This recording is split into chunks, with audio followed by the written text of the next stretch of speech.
At the end of the Witcher novel, The Time of Contempt, Ciri lands herself into a gang. And I don't mean her bad behavior got her mixed up with the wrong crowd kind of gang. More so, she fell on some very hard times, and she met a group around her age, about 14 to 16, that had equally and some worse luck than she did. The gang identifies as the Rats, and each of them has their own story for why they were pushed to the lives that they now lead. It's also where Ciri has her first romantic partner, but more on that later. So before I get started, I should mention that this video probably won't be very visually satisfying, as there isn't really any pictures of any of the gang, and their descriptions leave a lot to be desired, imaginatively speaking. But I'm going to do my best to make sure you understand who is who, so when I mention them in future videos, you know who I'm referring to. The first person we meet is at the end of the Witcher novel, Time of Contempt, is named Kale. He's described having a rat-like face and long, straw-colored hair. He's human, and he's also the first one we meet. We get a glimpse of his past when he wakes up in smoke and flame, adoptive parents and siblings dead around him during a Nilfgaardian siege of Ebbing. Part of the expedition that would put Ebbing in flame was a soldier named Reef.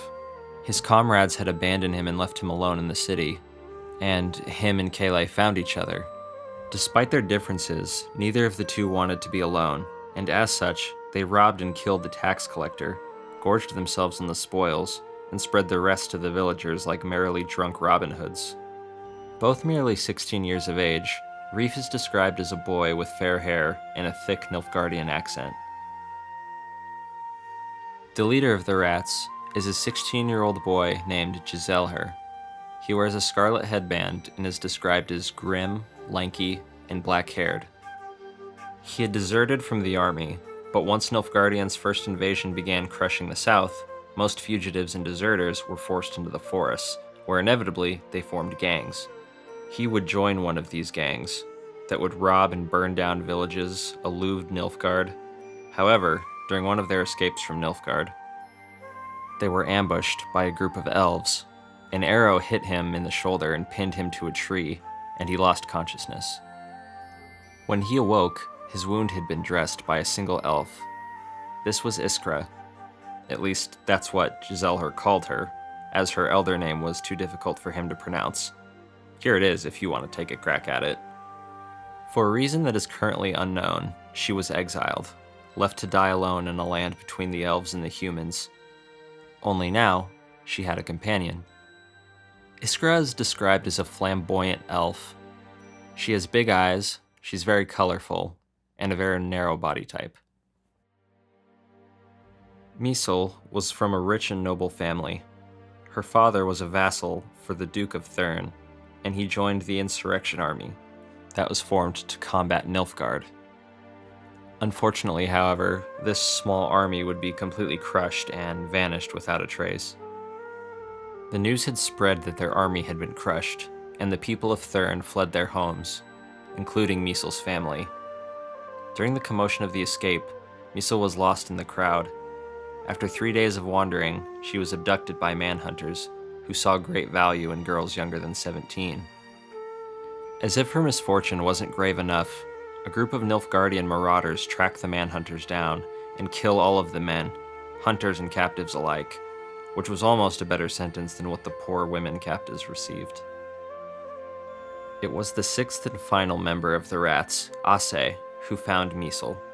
She was left in a ditch, bruised, naked, and beaten, and completely robbed of any innocence she ever had. Ase was the son of the local blacksmith in town, and he found her while he was hunting Nilfgaardian marauders, drunk with vengeance for what they did to his family as he had to watch while hidden in a field. Misel is the one that develops a relationship with Ciri once she comes along. It's likely that she was attracted to the innocence that she sensed in Ciri. She's described as a close cropped-haired, tall, and long-legged woman, also close to Ciri in age, while Ase was a broad-shouldered young man with fair curly hair that went down to his chin. The six would meet at the Festival of Harvest in Gesso. And though there were many gangs in the hostile war-stricken south of the Northern Realms, the rats distinguished themselves from the other gangs by giving back to the people. They were by no means friends of the people, but the rats loved to kill, and the prizes of their victories, such as horses, grain, gold, cloth, and forge salts, were handed out. As such, they ensured the silence even when villagers faced Nilfgaardian torture. No villager in the Northern Realms would dare reveal the locations of any of their hideouts or their identities, as they helped supply them. Together, the six allowed no other entry over the years until a white-haired girl who they knew nothing about. All seven of them shared a love for fighting and a bitterness for a life of misfortune and contempt. And because to be alone in this horrible world is a death sentence, the seven now had each other.